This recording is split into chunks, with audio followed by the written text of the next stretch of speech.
खुलुमबाय बेलासिनि रादाबाव नोंथांमोनखौ आंनि चेनेलाव गोसो गोथारै बरायहरनाय जाबाय। आसा खालामो नोंथांमोनहा गासैबो मोजाङै दं। बे समाव आं नोंथांमोननि सिगाङाव बेलासिनि मोननैसो खौरां लाना फैलायबाय। अन्नानै भिडिअखौ स्किप खालामाजासे जोबजासिम नायलांदो आरो भिडिअखौ मोजां मोनदोंब्ला अन्नानै लाइक आरो शेयार खालामनो दाबाव। गिबि रादाबाव दं जम्मु काश्मीराव साथाम आर्मिफ्रा मुंख्लं जादों। मिथिनो मोननाय बादिब्ला बे जाथाया जादों जम्मु काश्मीरनि कुपवारायाव गंसे आर्मिफोर गाखोनाय गारिया कुपवारानि गोथौ हाखराव गलांनानै साथाम आर्मिया मुंख्लं जादों होनना मिथिनो मोननाय जादों। नैथि रादाबाव दं बिसि थैनायखौ सहायनो हायैनि फिसायाबो गावखौनो फोथैना लादों।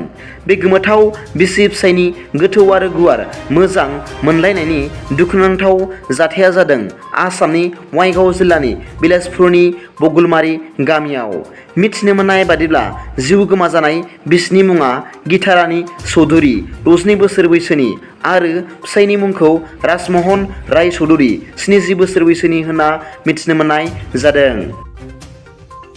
थामथि रादाबाव दं दिनै क'क्राझाराव लामा आरो हान्थामेला बिफाना सुबुंफोरखौ मटर गारि सालायनायफोर आरो आसामनाङै सानफ्रोमबो जानाय जाब्रबथायनि सायाव सांग्रांथि होनो थाखाय मटर साइकेल रेलि खालामदों होनना मिथिनो मोननाय जादों।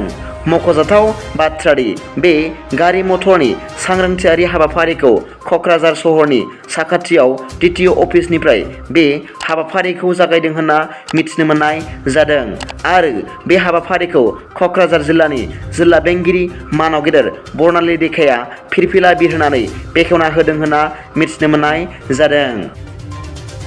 ब्रैथि रादाबाव दं दिनै गुवाहाटी रेल स्टेशनाव गोबां बिबांनि गान्जा हमदों।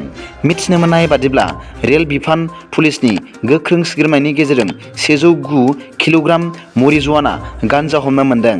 मिथिनो मोननाय बादिब्ला हावड़ा कामरुप एक्सप्रेस ट्रेननि गेजेरजों लाबोदोंमोन। ट्रेननि जिरायग्रा सिंनि गाहायाव मोनसे गिदिर बेगआव सोना लाबोदोंमोन होनना मिथिनो मोनदों। पुलिसआ फोरमायनाय बादिब्ला बे मरिजुआना गान्जानि बेसेना दानि बाजाराव 54 लाख रांनि जागोन होनना फोरमायदों। दिनैनि बेलासिनि मोननैसो खौरांफोरा दा बेखिनिल'मोन। भिडिअखौ मोजां मोनदोंब्ला अन्नानै लाइक आरो साबस्क्राइब खालामनो दाबाव आरो बेल आइकनआबो थुनानै ला जाहाथे आं गोदान निउस आपडेट लानानै फैयोब्ला नोंथांनियाव सिगांग्रो नटिफिकेसन सौहैयो। गाबोननि फुंबिलिनि रादाबाव नोंथांमोनखौ आंनि चेनेलाव गोसो गोथारै बरायहरनाय जाबाय। गोजोन्थों। एसेनोसै। जै बर' हारिनि जै।